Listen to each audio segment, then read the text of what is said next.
Make sure you guys hit the subscribe button if you guys are enjoying the content that we're throwing up. And make sure you guys hit the like button if you enjoy the video. And yeah, let's begin. Okay.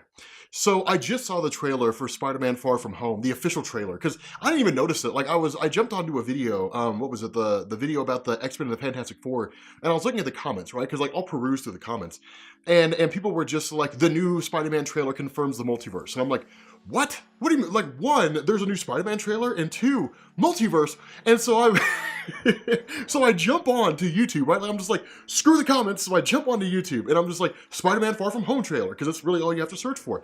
And then like, sure enough, it's like an hour ago, the trailer dropped, and I'm looking at that, and they're like, it's Mysterio, but it's Mysterio from a different universe. Like, the events of Endgame tore a hole in the or tore a hole in our universe, and basically accessed the multiverse. And I was like, oh my God. Multiversal Avengers. Okay, so here's the thing. That's the first thing I thought of, right? Like the first thing that came to mind. The Ultimates Multiversal Avengers. And I was like, oh my God, dude, this is gonna be so beast. So here's the thing. All right. I have no doubt the movie itself will focus almost exclusively on Spider-Man and the supporting cast, right? Like, I doubt they'll bring the Ultimates in, because a really cool way is to kind of have Spider-Man basically face off against Mysterio, but it makes sense that this basically concludes the entire phase 3, and then it basically ends with like, the multiverse is out there, and who the hell knows what's gonna come out of it. But the idea of the Multiversal Avengers, that excites the heck out of me, and here's the reason why.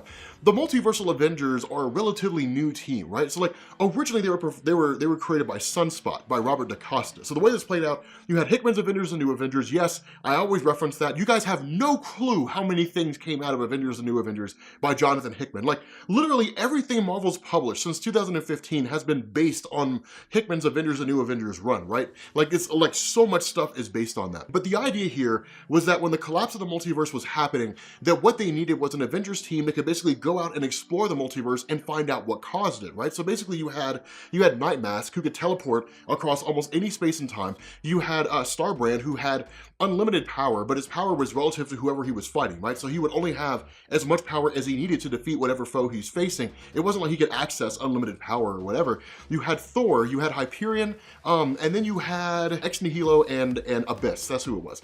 And they were the Multiversal Avengers. They go into the multiverse. It's like the coolest thing ever. Dude, dude, the last ride of Thor and Hyperion, dude, it's like the most beastly thing ever. Because like Hyperion shows up like Marcus Milton shows up. He's like Earth 13034. He shows up from that alternate universe, and like he's just kind of like this Boy Scout. He's like Superman, right? Like he's like, well, you know, we got to do the right thing, guys, and you know, I always do the right thing, and I never do the wrong thing, and you know, I never drink alcohol or anything like that. Like I just, you know, I take my vitamins and just by golly, we can win, you know. And it's just like, it's very Superman-esque, right? Well, then like by the end of Hickman's Avengers and New Avengers, he's just like, give me some of that mead, Thor. But it's like he's battle hardened, right? Like he's like, I've seen some things. So like he's battle hardened, whatever. And so there's like this really cool moment where there's like a rift in space, right? Like a rift in this, they get to this alternate universe where there's nothing in there. There's no life or anything. There's nothing in there except for like this rift in space. And you end up finding out that's the back door the Beyonders were using to get into the multiverse and kill all the cosmic entities.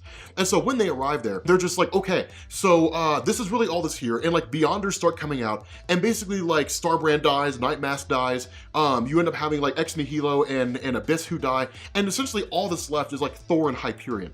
And so like the Beyonders, like there's a couple Beyonders there, and like Thor and Hyperion are talking to each other, and Hyperion's like, we're gonna die here today. And Thor's like, yeah, man, but if we're gonna die, let's go out with a bang. And so like,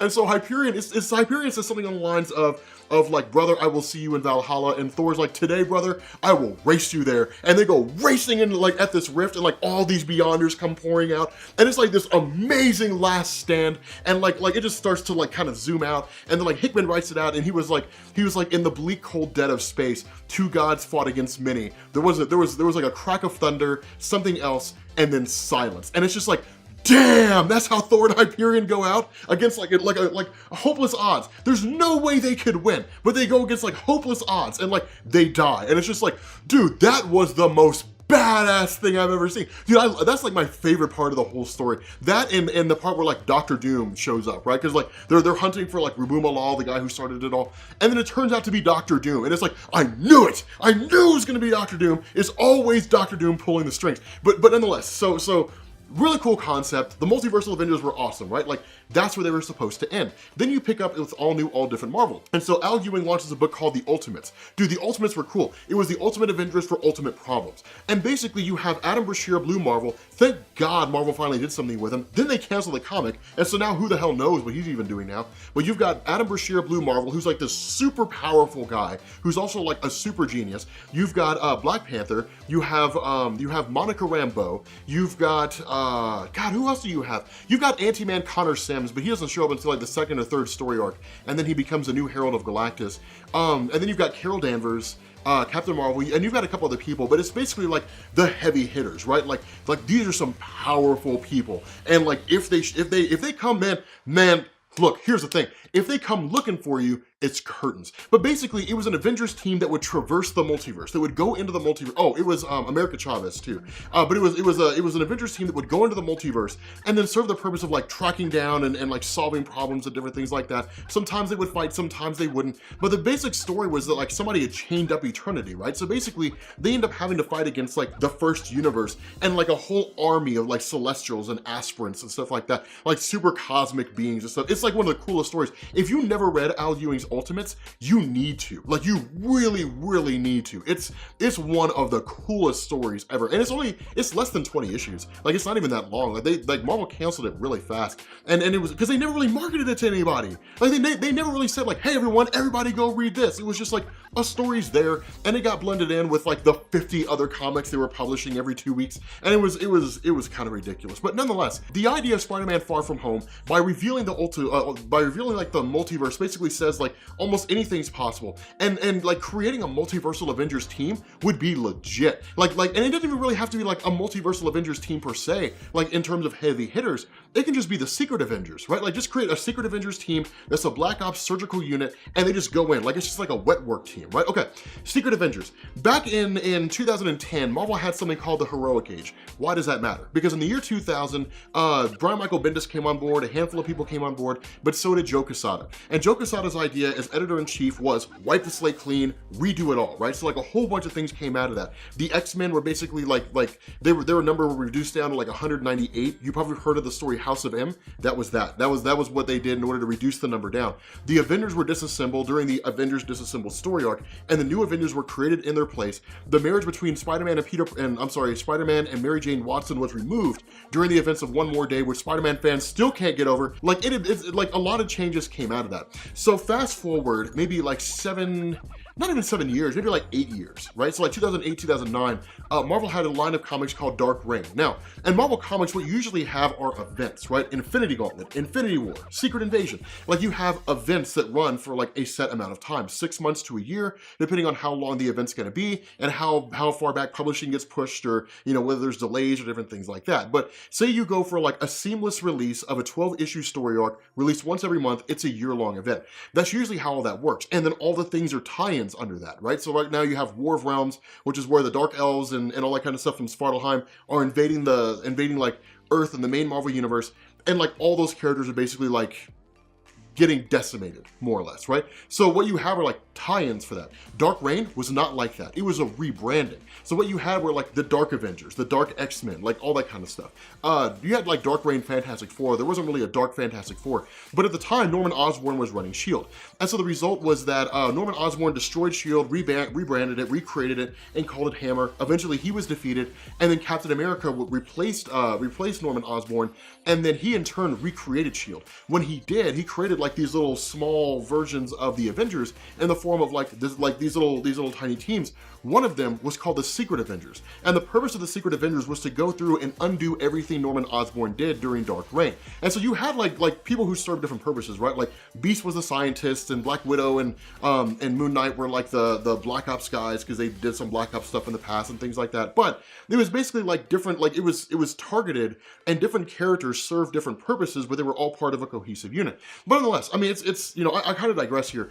The overall gist of this is that a lot of things can come out of the Spider-Man Far From Home trailer. That what you basically have here, the Spider-Man Far From Home movie, this is the final movie of phase 3. This really kind of wraps it all up, and it leaves it open-ended and says, now we've got access to the multiverse, and who in the heck knows what's going to come through. You know what it reminds me of? It reminds me of War of Kings and Thanos Imperative is what it reminds me of. I don't know if you guys ever read that story. So what you had is you had a story called War of Kings, right? So like Black Bolt and the Inhumans take over the Kree Empire. It doesn't really matter because the Kree suck. And then you have Vulcan, who's the third Summer's brother, who can control all forms of like exotic energy, right? Like there's one point where Cyclops shoots his optic beam at Vulcan, and Vulcan sticks his hand out, and the beam goes like around him and back at Cyclops. And it's just kind of like, so that's badass. But like anyway, he ends up taking over the Shi'ar Empire, and the two empires go to war. When they do, like the battle is so extreme, it rips a hole in the fabric of the universe and opens up for the Cancerverse, this universe where no one can die. They come pouring through. So instead of the Avengers, you have the Revengers. Basically everybody's evil, right? Like evil Avengers is more or less what it is. It was a cool little story arc, but it reminds me of that. And like Thanos Imperative was the Cancerverse storyline, right? Like when all that stuff happened, where they came pouring out and all those different things. And like you have like the Galactus engine, where Galactus is just like this giant machine thing they use, you know, and like it's just like, it just kills everything it comes across. Like all it's designed to do is just like harness the power cosmic and just wipe everything out. Like it's crazy in terms of all the power that it has, but it was a cool concept. And like, it reminds me a lot of that, right? Like tearing a hole in the fabric of the universe and then, you know, what can come out of it. But this opens the door, like you guys have no clue. I could go on and on and on and on and on and on in terms of what they can do. Like the possibilities are endless, right? Like, I mean, opening the door for the multiverse, there's anything that they can do, anything they want to, right? Like they could bring back Iron Man if they wanted to, they probably won't. They could bring back like classic Thor, they probably won't. They could give us like a version that's like the ultimate Thor, basically, where he's got like the power suit and like the power hammer and all that kind of stuff. We probably won't see that, but we can get all those things, right? Like they open the door for like the X-Men to come in from an alternate universe, the Fantastic Four to come in from an alternate universe. It would make sense with the Fantastic Four because they explore things. Galactus could show up from an alternate universe, right? Like we're seeing that play out right now in Doctor Strange. Like Galactus was sent from the main Marvel universe to like an alternate dimension where you have like Nightmare and all those different things, and Galactus is just like consuming everything, and almost nobody can stop him. Like Galactus versus Dormammu, dude, that story is legit. Like dude, there's a lot of things going on right now in Marvel Comics that we could see play out in the film. So like, it's cool. And there are so many things that come out, like there is so much potential on what they could do. So here's the thing, the way Endgame ended, I was kind of like, okay, so I don't really know if they're gonna be able to do a whole lot after this. They kind of wrote themselves into a corner. For the casual moviegoers, here's a list of things that we have not seen. And this is just off the top of my head, right? Okay, so we have not seen Acts of Vengeance, when Loki grabs all the Earth supervillains and faces them off against the superheroes. We have not seen like Fatal Attractions, where Magneto basically wages war on the world and then rips the adamantium out of Wolverine's skeleton. We have not seen Strife, the future evil counterpart of Cable, who basically came back to the present day and held off a full contingent of the X-Men, the Avengers, and X-Factor at the same time by himself. We haven't seen like X-Sanction, where Cable basically did the same thing. We have not seen the Onslaught saga where Xavier's frustration with humanity merges with Magneto's hatred for humanity and like creates this super powerful being that basically nobody can stop except for the Incredible Hulk. And only because Jean Grey grabs the mind of Bruce Banner, rips it out, and then in turn, like the Incredible Hulk is just unbridled savagery power and punches a hole in Onslaught's armor, and all the characters who weren't selling comics jumped inside of Onslaught and then dissipated him. We haven't seen the villain Apocalypse. We haven't seen Mr. Sinister. We haven't seen any of the X-Men. We haven't seen any of the Fantastic Four. We have not seen the Council of Reeds, where you end up discovering there's this great big huge Council of Reed Richards, which exists in this like nexus where there's like every version of Reed that could ever exist. We have not seen the War of the Four Cities. We have not seen Franklin Richards. We haven't seen Valeria Richards. We haven't seen Doctor Doom. We have not seen Protege. We haven't seen Firestorm. We haven't seen Captain Britain. We haven't seen Excalibur. We haven't seen Alpha Flight. We haven't seen anything with like South America and like Sunspot and all those guys. We have not seen anything relating to like, what is it, the what's the name of that Japanese team? Disney made a movie off of it, but like it's not the actual Japanese, I can't remember what the name of that thing is. Anyway, we have not seen Mangog, who's like the one being that Odin is afraid of. Let me tell you something, man. In the comics, when Mangog shows up and decides he wants to storm Asgard, Odin pisses his pants. Dude, like that guy is legit. Dude, he's powered by hatred, man. And it's like the one thing, like no one can defeat Odin. Oh, dude, Chaos King. We haven't seen, look, Chaos King. Let me tell you something, man. Amatsu Mikabashi. Dude, this guy invaded and just killed like almost every god he came across. And he's just like a fraction of the power of Oblivion, the cosmic entity, who we have not seen. We have not seen Mistress Death, we haven't seen Eternity, we haven't seen Infinity, we haven't seen Galactus, we haven't seen Protege, we haven't seen, God, we haven't seen Moon Knight, we haven't seen Maximum Security, we've not seen Operation Galactic Storm, there's so many things that we have not seen yet that we can see later on down the line. What a time to be a comic book fan. We are not prepared. Dude, there are so many things that are gonna, dude, it's gonna be nuts. There's so many things that are gonna come out of it. And that's just off the top of my head. Like, we haven't seen any of these stories, right? Like, we haven't seen any of these things yet. And like, it's crazy what all there is to see. Like, dude, the possibilities are limitless, right? Like, they're basically limitless. It's bananas. Like, it's bonkers. But with that being said, guys, we're gonna bring this video to an end. If you are new here to Comics Explained, make sure you guys hit the sub button to become part of the Rob Corps. If you guys enjoyed this video, make sure you drop a like, and I will catch you all later. Peace.